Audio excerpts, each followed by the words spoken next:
બેન પાર્ટી વાળા મિત્રોને પણ યુનિયનને પણ હું કહેવા માંગુ છું, તમારા ડીજે સાઉન્ડ ઓછા કરી દેજો, તમારો સ્ટાફ ઓછા કરી દેજો, તમારા કલાકાર ઓછા કરી દેજો અને તમારા ભાવ પણ ઓછા કરી દેજો.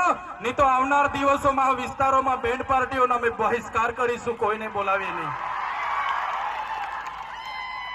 મારા નોકરી કરતા કર્મચારીઓને પણ વિનંતી કરું છું, તમે આદિવાસીના દાખલા પર તમે ભણ્યા છો, તમને આદિવાસીના દાખલા પર નોકરી મળી છે, ત્યારે તમારા ભાઈ બહેનના દીકરા દીકરી શું ભણે છે, એની ફી ભરાય છે કે કેમ, આપણા સમાજની જાગૃતિ માટે કેમ તમે યોગદાન નથી આપતા? તમને પણ મારે બે હાથ જોડીને વિનંતી છે, તમે પણ યોગદાન આપો અને તમે પણ બધાને આગળ લાવવામાં મદદરૂપ થાવ.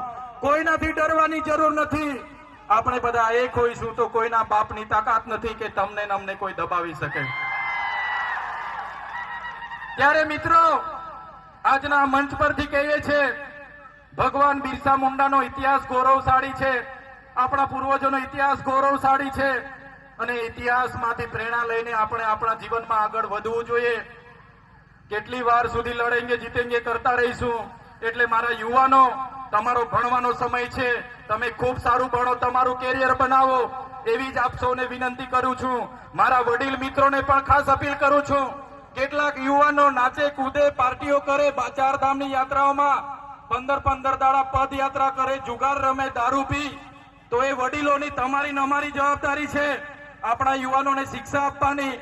ઉભા રાખો એ લોકોને રોડ પર, જ્યાં મળે ત્યાં પકડો એ લોકોને, ઉપેશ કરાવો ને બીજી વારમાં જાહેરમાં આવું ખાવા પીવાનું, યાત્રા કરવાનું, નાચવાનું, કૂદવાનું બોની કરે, એની ધ્યાન આપણે રાખવું પડશે.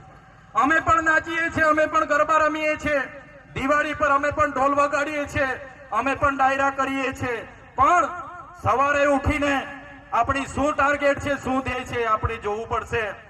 આપણે નાચીએ છીએ, આપણી સંસ્કૃતિ છે, બરાબર છે.